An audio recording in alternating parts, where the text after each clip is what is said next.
Hermanos, hemos estado meditando y reflexionando en la palabra del Señor, lo que es el libro de Hebreos, un libro que pues es bastante interesante para nuestra vida como creyentes, porque este libro fue específicamente, como lo hemos visto, escrito para creyentes, ¿verdad?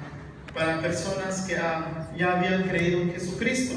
Y habíamos estado viendo, hermanos, sobre cómo el escritor de Hebreos va presentando a Jesucristo, y en el transcurso de todo el libro vamos a darnos cuenta, hermano, que el tema central, el tema general de esto es Jesucristo, hermanos. Y hemos estado viendo que presenta a Jesús como Hijo de Dios, como la última revelación que Dios hace para con sus hijos. Y en el penúltimo y último domingo atrás estuvimos viendo acerca de la exhortación, del llamado del escritor de Hebreos, en donde nos dice que no hay que endurecer el corazón y que hay que procurar entrar en el reposo de Dios. Y después, hermanos, después de esta enseñanza de que nos dice: procuren no endurecer el corazón, pero procuren entrar al reposo de Dios. Después de eso cambia el tema y se centra específicamente en Cristo Jesús. Y nos enseña a Jesucristo, nos muestra a Jesucristo. Y aquí empieza en el verso que leímos en el capítulo 4, del verso 14, dice: por tanto, teniendo un gran sumo sacerdote.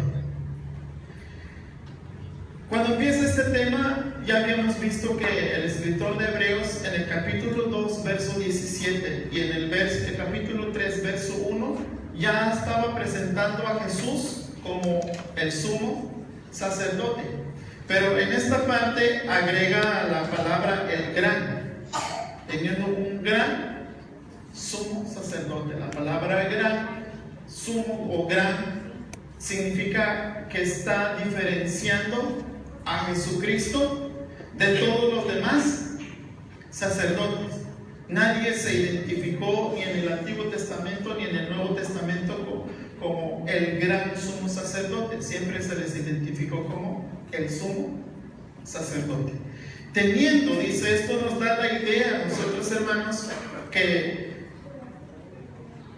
cada uno de nosotros tenemos o fuimos hechos hijos de Dios a través del llamado que Jesús nos hizo. Teniendo, dice, teniendo, es decir, habla de una manera personal. Quiero que sepan que hay algo curioso aquí, hermanos. Según los hebreos y, por ejemplo, todos los orientales, creen ellos que ellos no utilizan la palabra de posesión. Sí, de hecho, no tienen palabras de posesión. Por ejemplo, los coreanos, varios maestros coreanos nos decían que no entienden cuando nosotros decimos mi Biblia. Dice, ¿por qué dicen mi Biblia? Es la Biblia. O mi carro, o mi casa. Ellos no entienden esa expresión porque no manejan lo posesional de que este es mío, este es el carro, este es la Biblia, nada más. Y entonces cuando dice teniendo, está hablando algo como que algo posesional, que yo la tengo. Y entonces el escritor de Hebreos habla esto, porque la relación que vamos a tener con Cristo Jesús no es en grupo. La relación que vamos a tener con Cristo Jesús es muy personal. Es entre Él y usted. Es entre Él y yo. No puedo decirle a usted, hermano, pues déjeme acercarme a Cristo Jesús para que pues usted se acerque. O sea, no hay esa manera. Vemos que también la palabra del Señor en el Antiguo Testamento se muestra a los sacerdotes como un intermediario ante los hombres a Dios. Quiero que vean esta diferencia. En el Antiguo Testamento, el sacerdote, su función era acercar al hombre hacia Dios. Jesucristo vino a hacer un trabajo totalmente, a cambiar el sacerdocio, porque vino a acercar a Dios hacia los hombres, es decir, Dios acercándose al hombre. Y por eso el escritor dice, quiero que sepan, hermanos, que como les decía, en el Antiguo Testamento ni en el Nuevo a ninguno se les llamó el gran sumo sacerdote. Tampoco se escucha de alguien que haya traspasado los cielos, como dice aquí. Tampoco se sabe, hermanos, que alguien haya sido llamado hijo de Dios. Recuerden también que ya habíamos visto esa diferencia. Nosotros somos hijos de Dios, pero ninguno de nosotros es llamado hijo de Dios como Jesucristo, de manera muy singular, muy especial. Y es por eso, hermanos, que el escritor dice: por esta causa, teniendo a nuestro gran sumo sacerdote, retengamos nuestra profesión, retengamos nuestra fe, confiemos en Cristo Jesús, al saber que tenemos un sumo sacerdote y que es único y que es glorioso, que es maravilloso. Esto, hermanos, nos debe de alentar para confiar en Él, para acercarnos a Él cada día más, porque Él traspasó los cielos. Él es quien ha ascendido del cielo y Él es quien ha descendido. Esto es algo maravilloso, hermanos, que debemos de confiar en Él.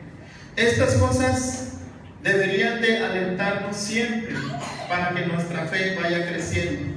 Y algo interesante que va a decir el escritor es que dice: porque no tenemos un sumo sacerdote que no pueda compadecerse. Esto es lo más importante, hermanos. Por eso les decía que en el Antiguo Testamento los sacerdotes llevaban la ofrenda, llevaban el sacrificio, porque querían acercar al hombre hacia la presencia de Dios, encontrar el perdón de Dios.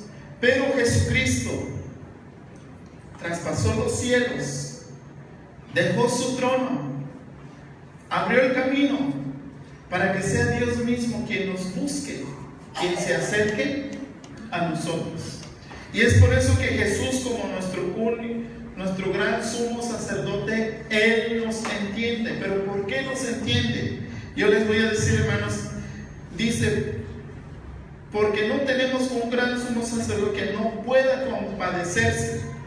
Según el Antiguo Testamento, según la idea de los judíos, tenían un Dios que probablemente haya sido como que apático. ¿Alguien sabe qué significa la palabra apatía?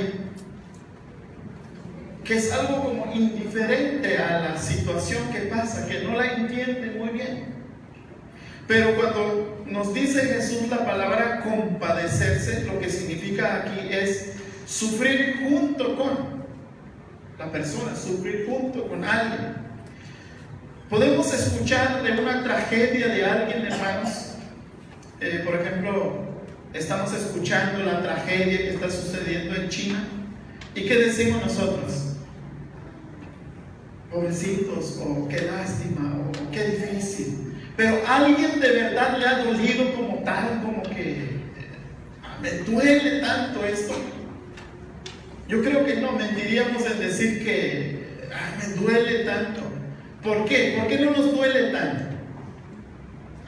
Porque quizás no es nuestro país, no es nuestro continente, no es nuestro estado, no es nuestro pueblo, no es nuestra familia. Pero ¿qué pasa? Si alguien de los que estamos aquí fuera su familia, por ejemplo, hablando de esa enfermedad que ya lo tuviera, ¿cómo se sentiría su corazón en este mismo momento? Adolorido. Y entonces ya lo empieza a sentir. Y Jesús, cuando dice se compadece, es que Él entiende todo lo que nos pasa. Y él, es más, dice, sino uno que fue tentado en todo según nuestra semejanza, pero sin pecado.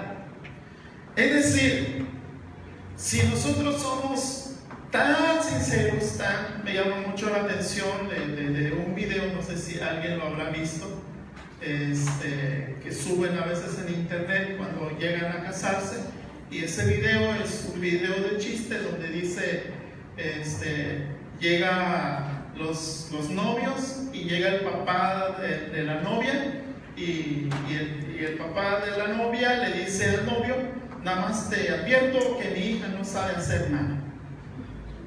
Mi hija se levanta tarde, mi hija depende de nosotros, mi hija ni sabe lavar, ni sabe esto, ni sabe hacer, es decir, un montón de cosas. Entonces, como que el joven se queda, pues, ¿qué hago?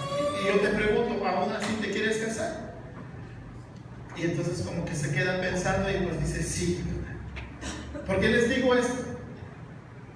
Porque a veces en algún punto de nuestras vidas tratamos de aparentar algo, ¿verdad?, delante de los demás. ¿Por qué a veces aparentamos, hermanos? Porque muchas veces nuestro prójimo no llega a entendernos lo que me pasa. Es decir, quizás un joven no es tan fácil como que llegue y diga: oye, hermano, no sé, busca quizás en el perdón del hermano Daniel y le diga al hermano Daniel: hermano Daniel, pues fíjense que esta mañana pasó una muchacha y pues me gustó, y, pues, pero no es cristiana. De manera natural, así. Y que el otro domingo llegue y diga: pues otra muchacha que pasó, hermano, pues igual me gustó, ¿cómo ve? Porque a veces no es uno tan abierto así. Hermano, pues en el trabajo hay una persona que insinúa conmigo, no sé qué pasa. Es como que a veces tenemos miedo de expresar nuestras tentaciones. Es como que, ¿qué van a decir de mí? O fíjese que, hermano, quiero que ore por mí porque esta mañana pues no íbamos a venir porque tuvimos una discusión en la casa, y una discusión muy fuerte, y por eso me siento mal. Porque a veces no somos abiertos y porque no lo vemos natural. Porque a veces sentimos que los demás no nos comprenden. Es decir, no sé qué pensarían ustedes si yo les dijera: hermanos, pues yo tengo una gran tentación, necesito que oren por mí porque esto ya no... por un poquito más y yo creo que voy a caer en esta tentación. Creo que muchos dirían: ¿a poco el pastor tiene esa tentación? Pero si es pastor. Alguna vez escuché, hermanos, no sé si les he comentado, me llamó mucho la atención a mí porque lo escuché que estaban platicando dos hermanas y una de ellas dice: es que el pastor se enfermó. Entonces la otra dice: pues ¿cómo se va a enfermar si es pastor? Digo, porque yo también soy pastor y me puedo enfermar, ¿verdad? Pero pues es ser humano. Y aquí lo que dice la palabra del Señor es que Jesús no va a ser como nosotros. Es decir, usted debe tener la tranquilidad de acercarse a Jesús, de platicarle todo. Sí, todo, de expresarle todo. ¿Por qué? Porque Jesús no va a encontrar juicio, no te va a juzgar. No va a decir Jesús como que, pues, ¿qué te pasa? ¿Por qué esto? No, Él va a entender, porque Él fue tentado según nuestra semejanza, pero sin pecado. Él no cayó. Entonces, hermanos, cada uno de nosotros, dice la palabra del Señor: acerquémonos pues confiadamente. Es decir, si tenemos un sumo sacerdote que nos entiende, acerquémonos pues confiadamente al trono de la gracia para alcanzar, dice, misericordia. Esto es no obtener lo que merecemos. La misericordia es no obtener lo que merecemos. y hallar gracia. La gracia es obtener lo que no merecemos. Qué maravilloso es el Señor, ¿verdad? Porque lo que merecemos no nos lo da, nos lo quita.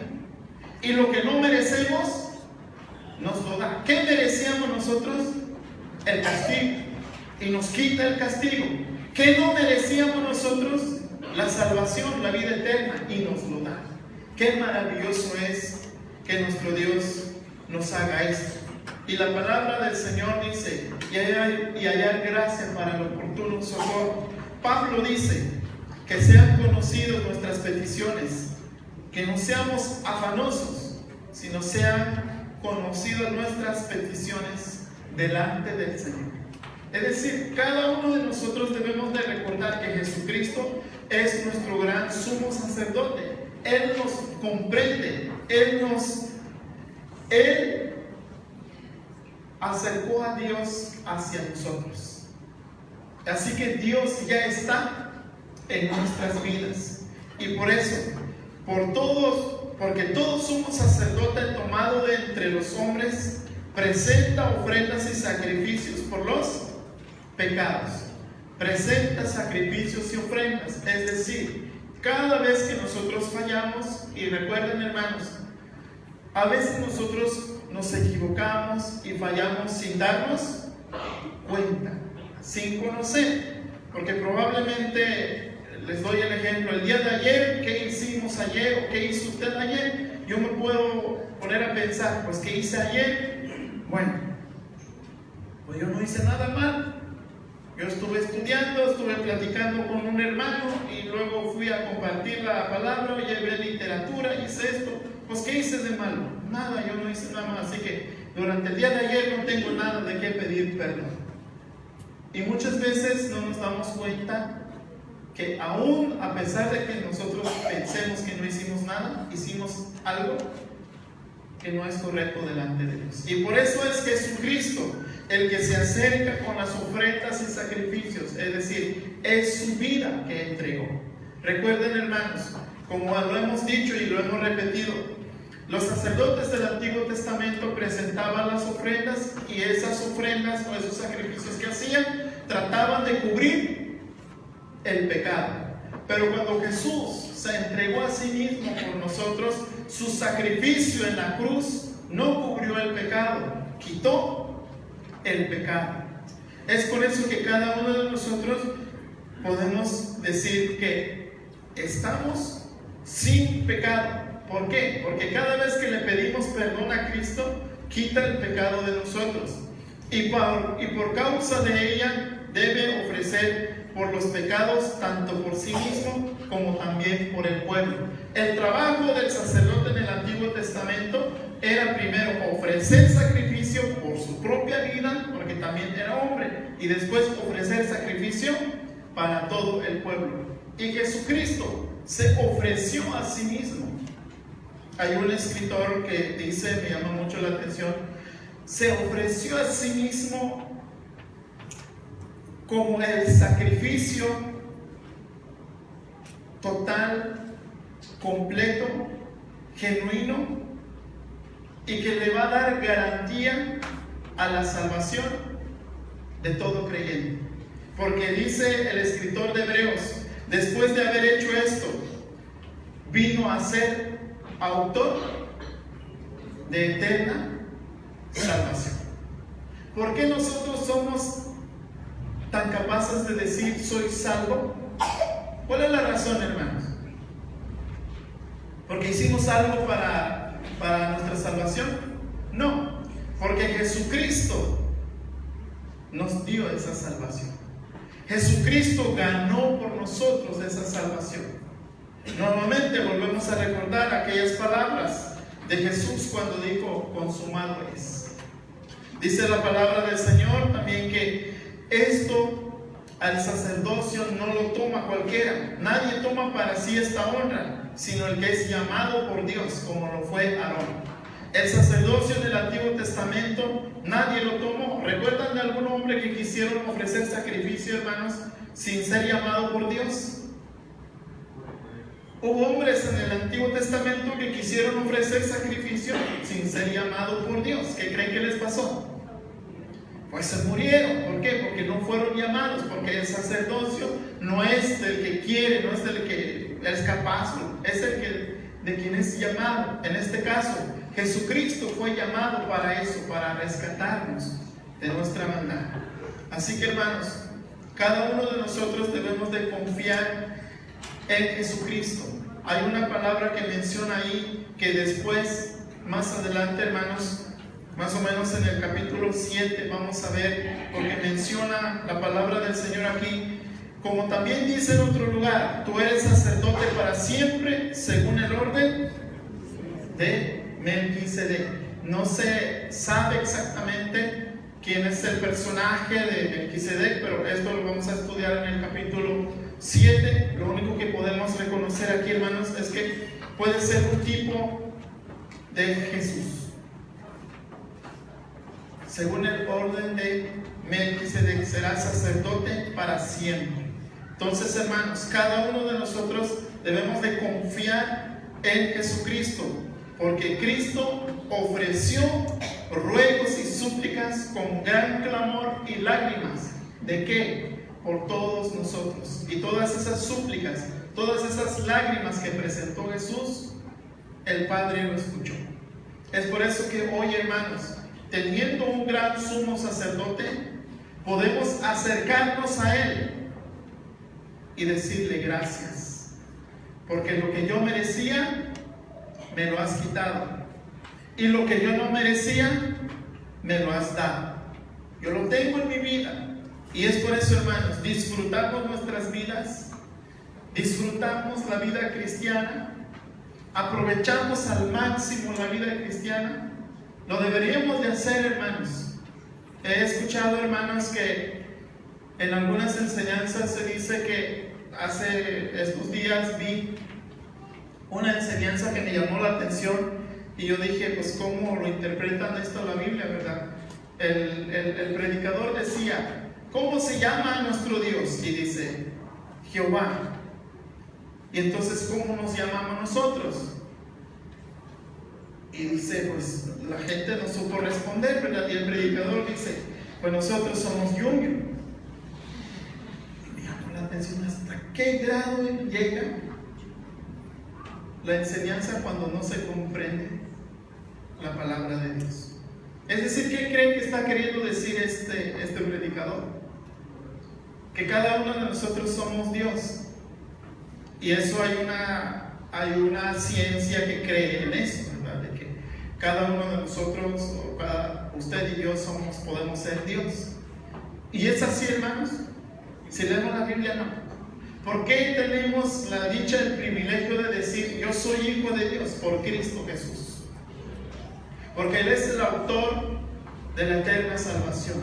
Es solamente y únicamente por medio de Jesucristo que tenemos la salvación. Porque es Jesucristo el que intercede por nosotros. Es Jesucristo el que se acerca a nosotros. Jesucristo es Dios. Recuerda, hermanos, Jesucristo nos entiende, Jesucristo nos comprende, Jesucristo, Él sabe lo que pasamos cada uno de nosotros.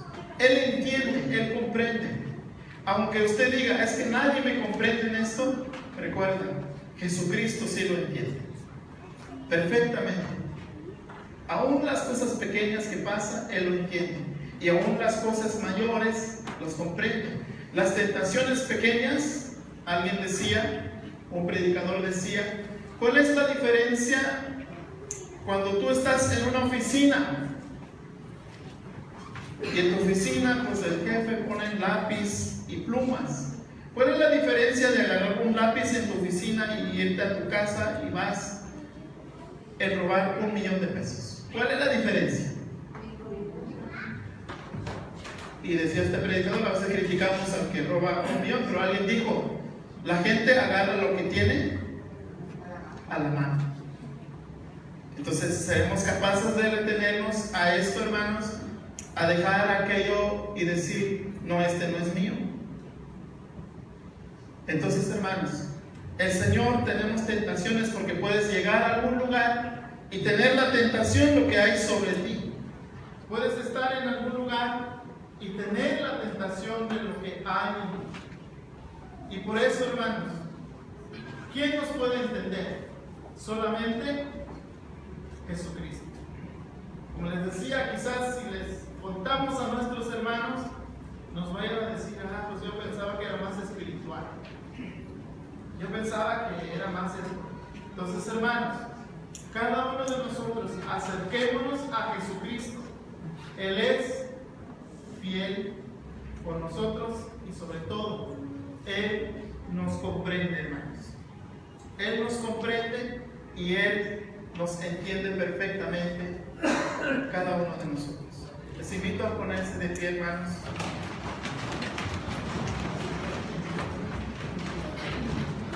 Bendito Dios, te damos gracias en esta hora, Padre, por tu gran amor y tu gran misericordia. Eres digno, Señor, de ser alabado. Eres digno, Señor, de ser glorificado por tu gran amor, Padre. Recibe la adoración, recibe la alabanza, recibe la honra y la gloria. Te pedimos, Señor, que tú seas con nosotros y que dirijas nuestras vidas, Señor. Ayúdanos, Padre, a estar cerca de ti. Gracias por haber entregado ese sacrificio tan completo, tan genuino y tan maravilloso por nosotros. Tú eres autor de la eterna salvación. Gracias por rescatarnos. Gracias por hacerse esa obra grande para nuestras vidas, Señor. Bendito Dios, te alabamos por tu Hijo Jesucristo. Eres digno de ser alabado. Amén, Señor.